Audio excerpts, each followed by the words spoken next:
Good morning. Tyson is going to introduce himself briefly. Tyson utilizes a AAC device or communication device to share his thoughts with us, and he prepared these thoughts for you beforehand so that they were ready to go today.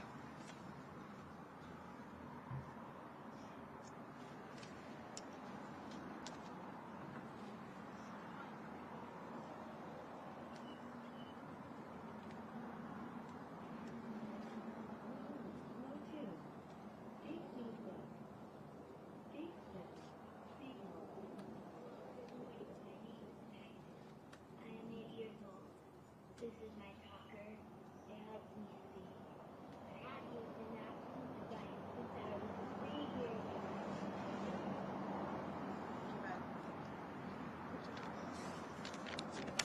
Thank you. I'm going to turn this down real quick.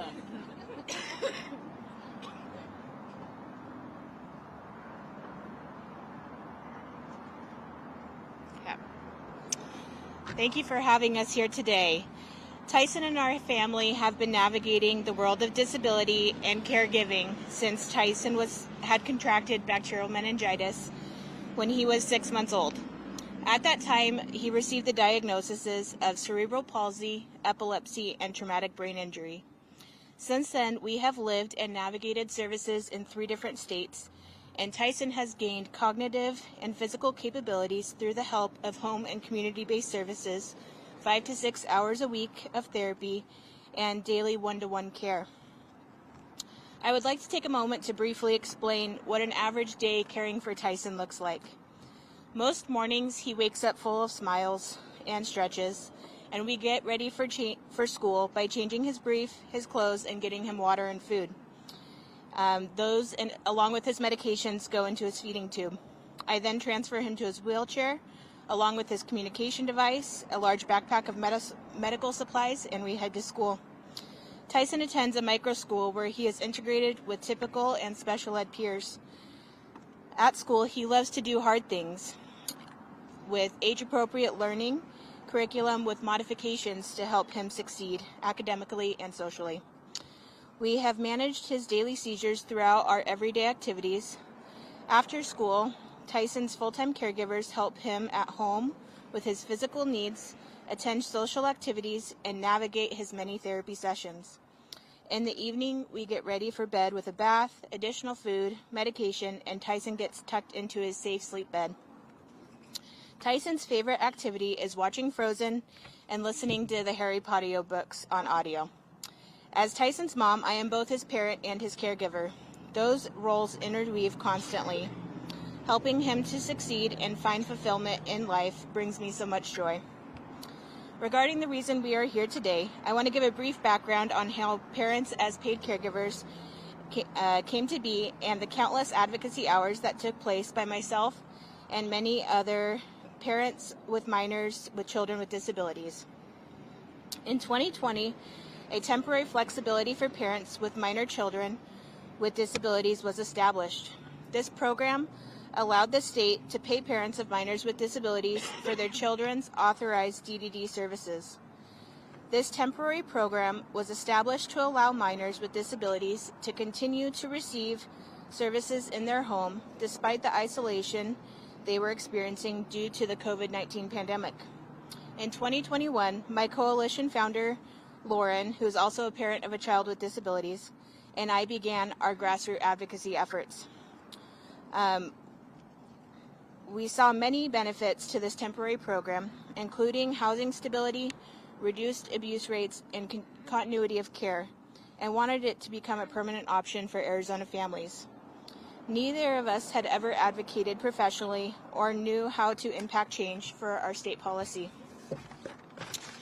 We began by creating a change.org petition, which admittedly didn't get us very far. We then began meeting with experienced advocates, disability organizations, and state leaders.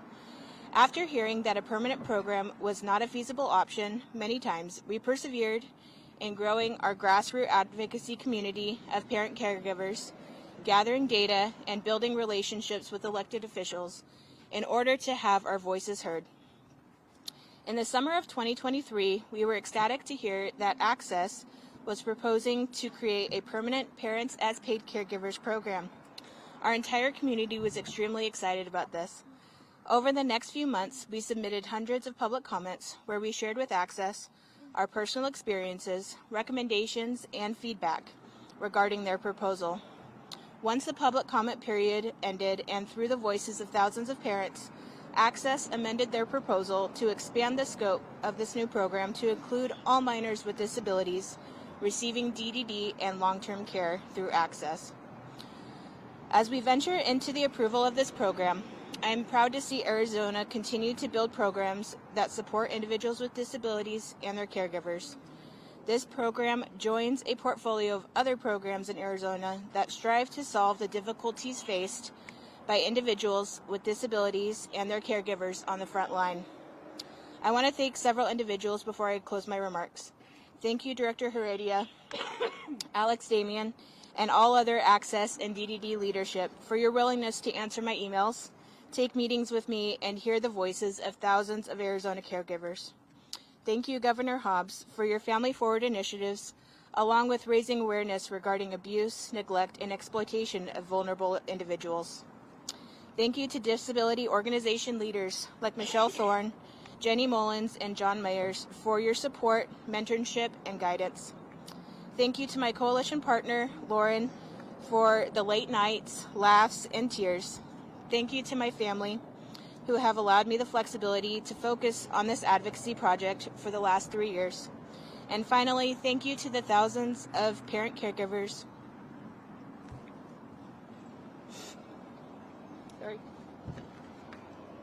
in Arizona who believed in our ability to create change. You have been my inspiration. I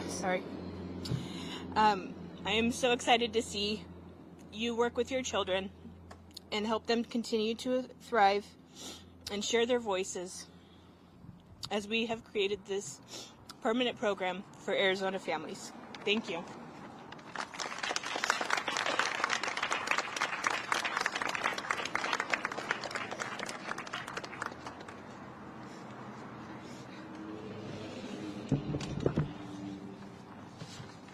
Good afternoon. I'm January Contreras.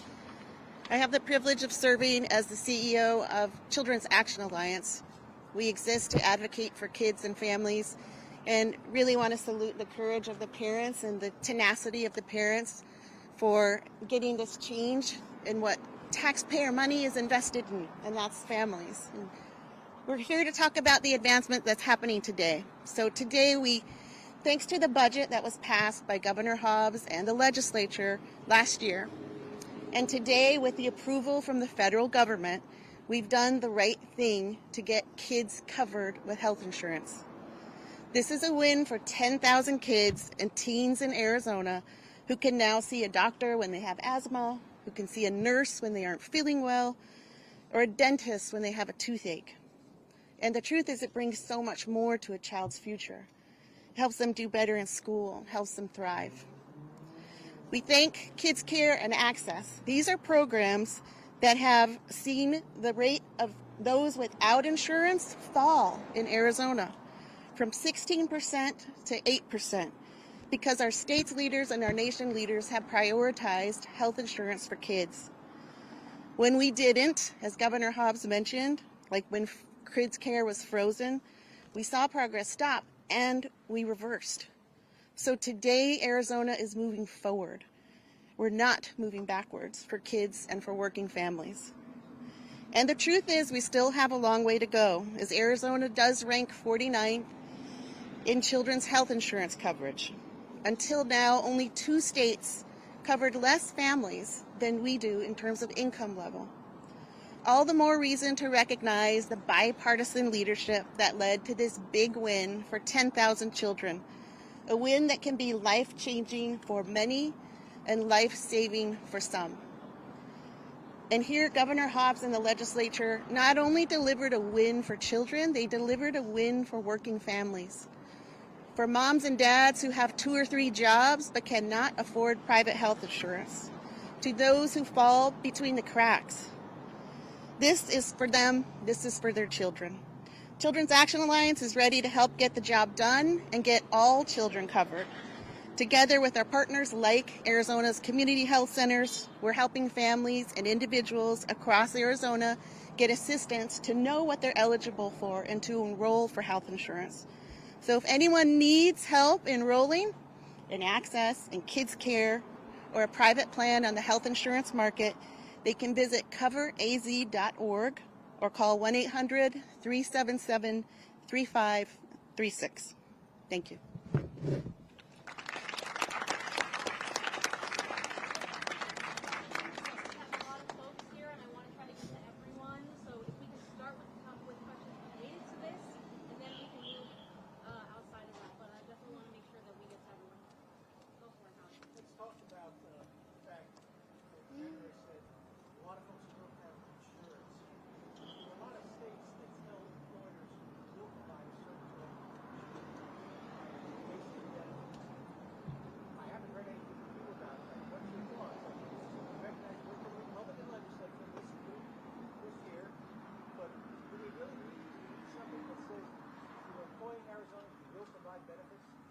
My thoughts on that are that today we are celebrating that 10,000 more children in Arizona are eligible for health insurance coverage, and I think that's a great start.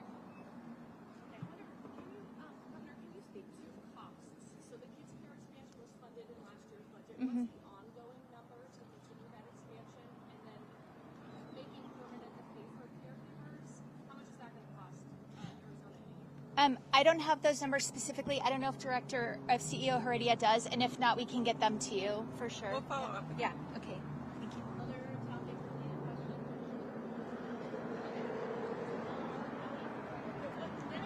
Yeah. But then if you, how are the options then?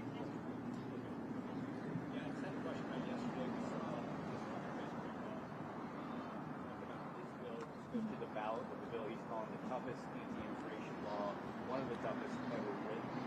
It's one of many bills that are going straight, they're trying to move straight to the ballot. I think there's 63 bills just in the House alone that have been introduced this year. 3 or 4 have been heard read. Do you feel like you've lost relevancy or losing relevancy if they're just bypassing the governor altogether through the legislative process? I think that we're seeing a lot of bills that I vetoed last year go right to the ballot. I think that is a strategy that will likely backfire. Arizonans made it clear they want sanity over chaos, and a lot of these bills I vetoed because they're the exact opposite of that. And one other question, too. We saw a story reported in the Republic about a small school in Gila Bend that is using prison labor now to do maintenance on the grounds of their schools and whatnot. Prison reform advocates are not happy that they're getting paid 50 cents an hour. Is this a good policy of your prison director, a good precedent to set? Seems that they think that prisoners should be paid more to give them a better shot when they leave prison, will have more money so they won't reoffend and return to prison. The correction system is one of the most complex system, fraught with a whole bunch of issues that I inherited from my predecessor, and Director Thornell did as well. And so there's a long list of things that we want to clean up, and this is on the list in terms of looking and making sure that it is providing the right tools for prisoners when they are released, and that it's treating them fairly. 50 cents too low? 50 cents an hour? I can't answer that without more context, but I think that it's something we're looking at for sure. Governor, the House and Senate are advancing bills that would require 4-year office holders like yourself to do more frequent campaign finance reporting. We've talked about this before. If that bill lands on your desk, will you sign it? Yes. Can you say why? I'm pretty sure I didn't support the bill that took away reporting requirements, or maybe it you know what? It happened when I was not in the legislature, so didn't have a say. But I support transparency. Yeah, so I was wondering, I know it's still early, but if you could give kind of an update on progress of budget negotiations. It is still early, and I released my budget in January. Happy to start the conversation anytime. And then kind of a similar follow-up, in that budget, you put more funding for the Office of Tribal Relations. right now efforts to continue that agency that kind of been stalled by Republicans. What does that mean for you? How does that translate to your relationship with Hobbs? I'm not aware of that being stalled. I think that made that out of committee. Let me ask a related question.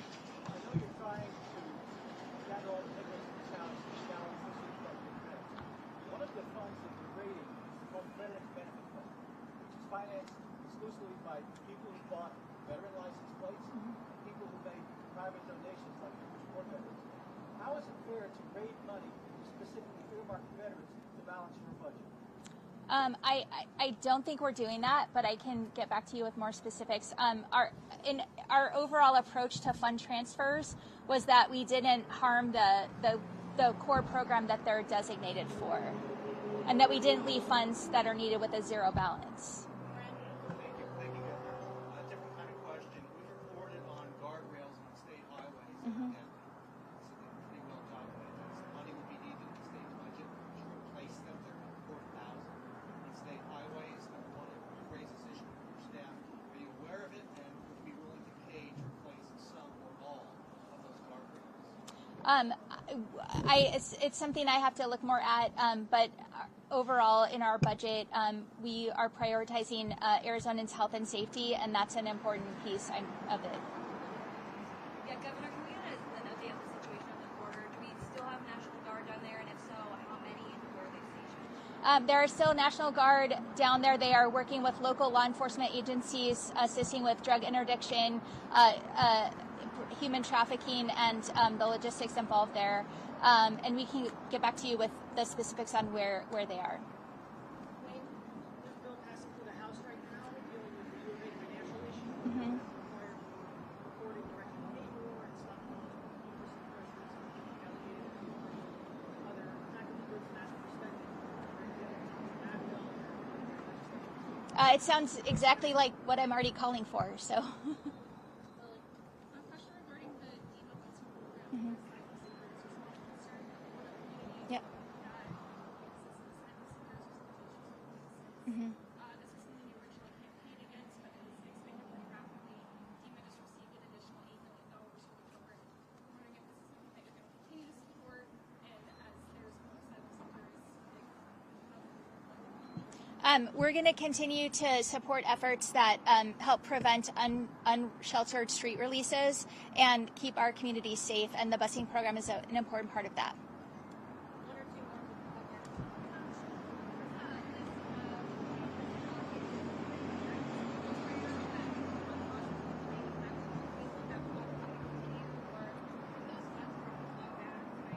I'm so sorry. I did not hear which program you're referring to. It's the emergency grants, the ADE, and there was So in preparing for budget, we put a pause on unencumbered funds that were allocated in last year's budget so that we had room to work. And so it's not something that is necessarily permanently paused. It's something that's on the table. We're at this point where bills have to clear one house in the legislature to move on. I think, how would you assess the standing of your agenda, the bills that you have backed, and will you do anything differently going forward to get more of them for prosecution? I'm confident that a lot of our priorities are moving forward. I think it's really early in the process to comment because things can always change. There's always strikers. And a bill that I might be supporting today could change drastically before it reaches my desk. So. The Speaker's Home's resolution to expand the use of e-verifies, calling it business back to SB 1070. Yeah. Do you agree with that, or do you think what he's proposing is needed? I think what he's proposing has more to do with his run for Congress than actually solving the problem. But I understand legislators' frustrations in line with Arizonans' frustration about Washington's failure to act. And we had a bill in Congress that would have done a lot to solve the problems we're seeing right now, and Congress failed to pass that. This is on them. And I understand people trying to propose solutions in the absence of federal action. All right. Thank you, everyone. Thank you.